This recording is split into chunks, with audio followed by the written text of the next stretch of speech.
Okay, we're back. We're going to make a quick observation. Thank you. We've had a lot of responses to our discussion of the constitutional amendments. And if you, for those of you who get the Pensacola News Journal, they correctly said, in our opinion, vote no on all these amendments.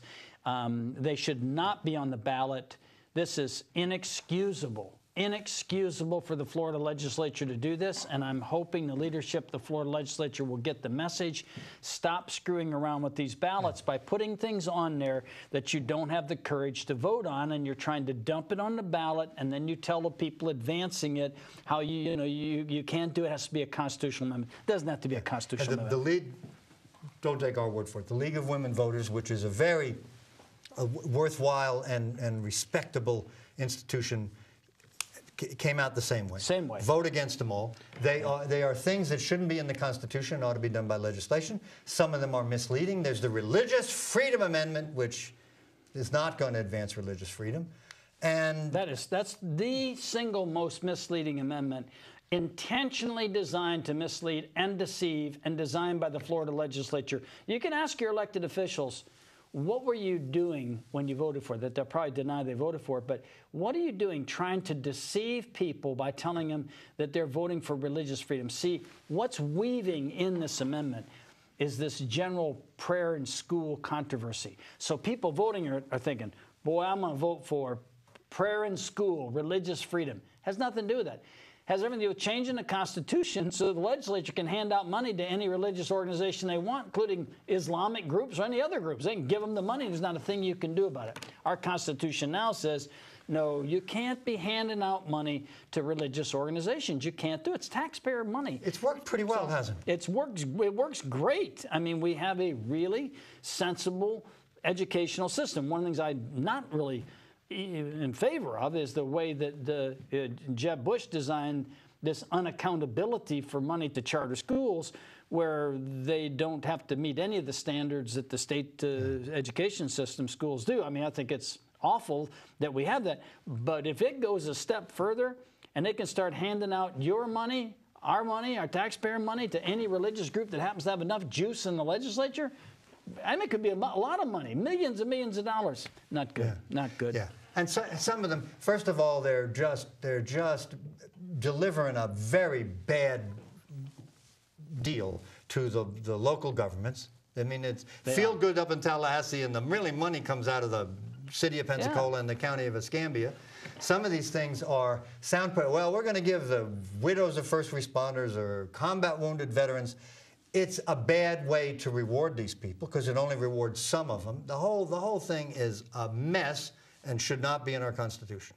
Amen, brother. Now, you had, before we went on the air, were expressing some rather strong views about the State Department of Education just trying to help their fellow man. So, and we ought to come back and do the merit retention thing as well. Well, don't forget the constitutional amendments I have from Mad Magazine. Oh, boy, we better get going. Well, okay. You go ahead with what you got. What Bob and I both read in the paper and had pretty much the same reaction. The Florida Department of Education came out with new goals for student achievement on standardized tests.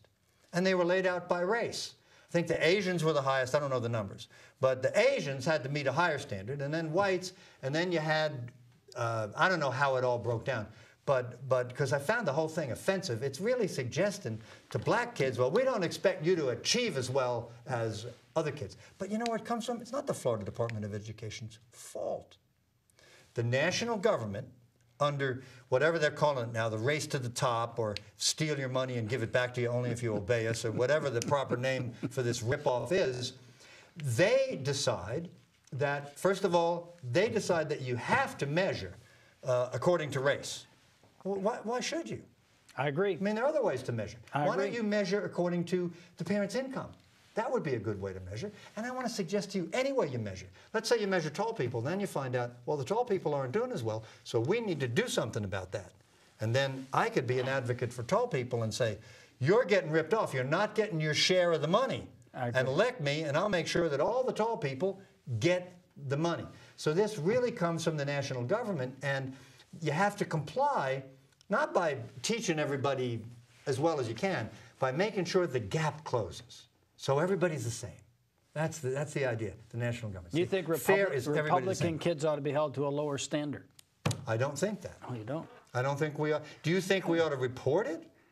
Report what? Well, we report race. They ask you on the census form, what race are you? Right. I think you get to deny that. You can. And more we have mixed race people. Of course. But still, the people who are making money off the race deal, they want that race stuff in. So if a Hispanic youngster has a parent that is Caucasian and a father... And one of his grandparents is Asian, what is he? I guess he gets to pick. He gets to average everything. It's very easy. He just does some averaging. Do they even have a box for mixed race? No, they don't.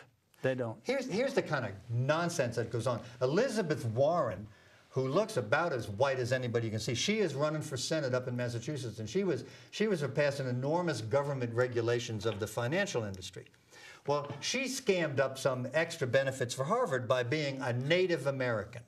She claimed to be a Native American. She was related to some tribe or other. How did we... Remotely, and Harvard got to count that and get some extra swag from the government because they were doing something for Native Americans. The whole thing's a scam. How did we go from the Florida Department of Education to this gratuitous assault? It's an illustration. Well, Elizabeth Warren. It's an illustration.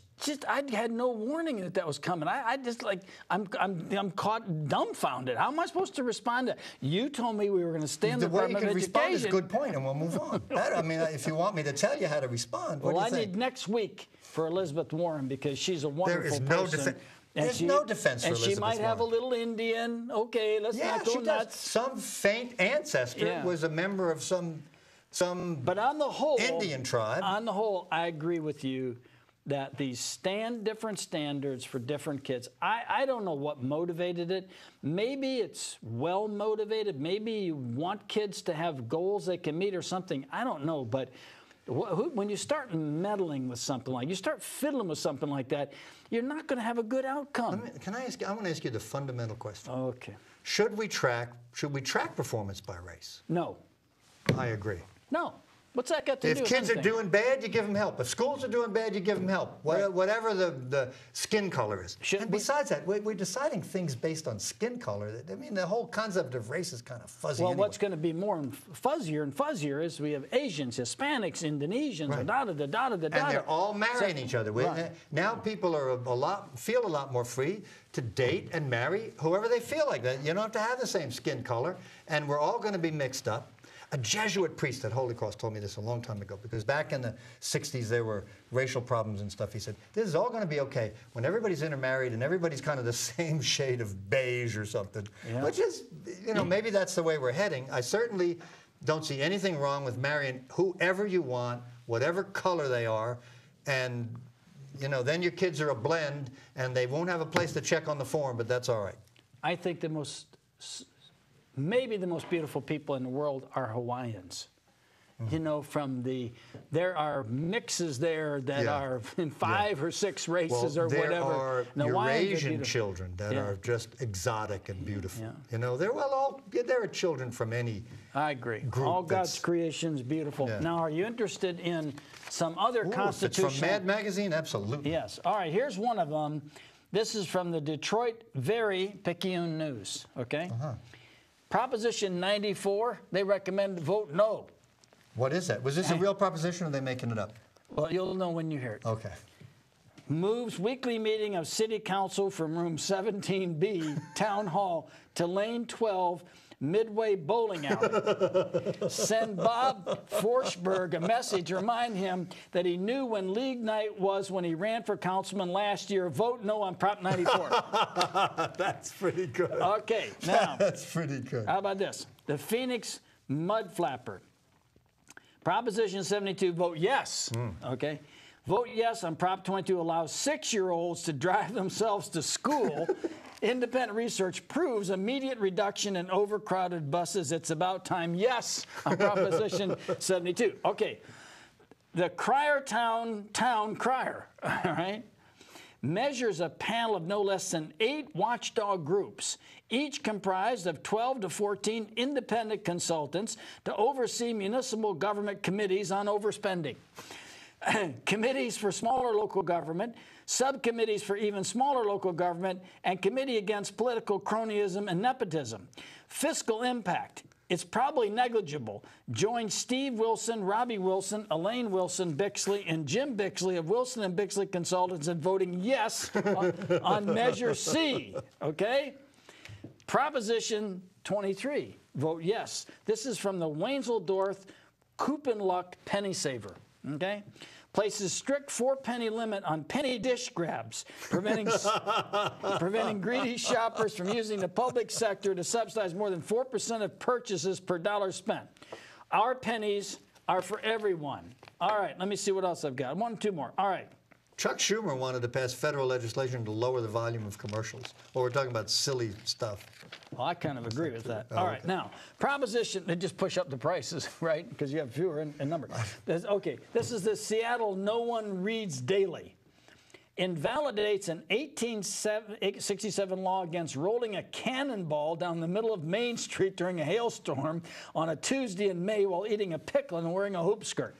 Wacky laws on kids section of city website will have to be updated at enormous taxpayer costs, while annual events area of site is still saddled with embarrassing geranium festival typo. No on Proposition 18. Well, the point of these is that it's nutty stuff like this that's on the Florida ballot every election. Yeah, yeah. Just goofy things like this. Now, and it reminds you, there are some wacky laws that remain on the books forever. Well, we have plenty of wacky laws. I think every once in a while they'll come up with even a wackier law. That.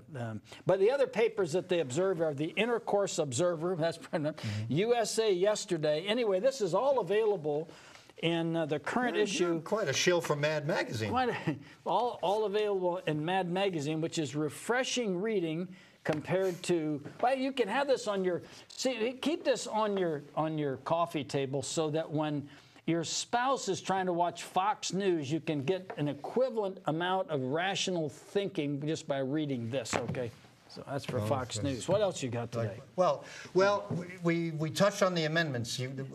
We've probably got just a couple of minutes we can talk about retention. Merit retention. Merit retention. Now, the Florida Bar in its wisdom. Oh, this is another Florida Bar thing that I just love. The Florida Bar is all about diversity, which is kind of quotas. But the trouble they appointed somebody in charge of diversity, and this nice lady said, well, the problem we're having is the Florida Bar doesn't force you to report what race you are, so we can't figure out what problems we're going to solve.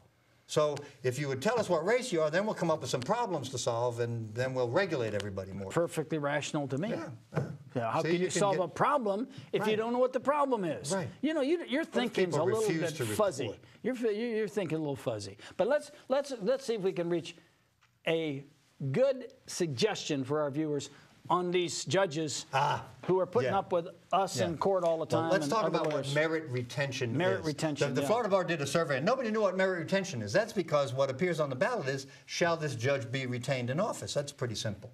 We don't have an A versus B election. Most elections are, Jones is running against Smith. Whoever gets the most votes wins. This isn't like that. The judges just stand for what's called merit retention, where the ballot just says, shall Judge or Justice so-and-so be retained in office. Now, they don't get put on the ballot because they've done anything wrong. Justices are the Supreme Court. That's true at the U.S. level and the Florida level. Everybody else is a judge, appellate courts and trial court judges. So, there is an effort this year. There are 3 judges who come around just because they've been on the court for a certain amount of time. They come around every 6 years. It's Judge Peggy Quince, Judge Barbara Pariente, and Judge Fred Lewis. So they come up for merit retention. They've been retained before, but they've done some stuff that some interest groups don't like. So here's the kind of misleading stuff they do. They voted to let a convicted killer go free. Just they picked some hot-button issue. No, they didn't. They voted that the procedures weren't right. And what they don't put in there is this convicted killer got kind of a redo and wound up back on death row. Right. The judge's job is, no matter how heinous the crime, make sure the procedures are done properly, because everybody has a right to that, like it or not. Because we can't give terrorists a fair trial. You can't call them terrorists until they've been convicted, see? So they get a fair trial too, and they get a lawyer. And they usually get convicted. And they usually get convicted. Most people get convicted. But In this country, we don't judge in advance. We afford everybody fair procedures, procedural due process. It's the judge's job to enforce it. Everybody hates him. Well, we know he's a killer. He came out as a picture in the paper. He looks like a killer, and we hate him. And the judges make sure they get a fair shake. And it's important. And these judges should be retained. Now, every paper that's looked at it says the same thing. Same thing. So retain them enough. Vote to retain all the judges, including the district court judges. Decent people, doing a good job. Tough jobs to do. I mean, lots of reasons. And now we really shouldn't close the program until you say a little something about that. I never. You know what I didn't hear from you? Yeah. I never heard the word congratulations. Oh, that's an oversight. Before we go off the air, I want to offer my sincere congratulations for Bob being the worst guy on the team that won 3rd place. How's that? Well, I wasn't the... If I was the worst guy on the team, it wasn't necessary to add that, though, because I was on a team. We're all working together. That's right. You're a team player. They had to pull me up a little bit. I acknowledge That's all right. You're not a professional. But it doesn't lessen the... And your presence on the team probably added something. We don't know why. Is that a congratulations or not? Congratulations to Mr. Kerrigan. Well, thank you. And we're wrapping this up. We got to go. We have to go. He has some stuff he should be congratulated for. Real stuff. We'll be back next week. We'll see you next week. Good night. Bye.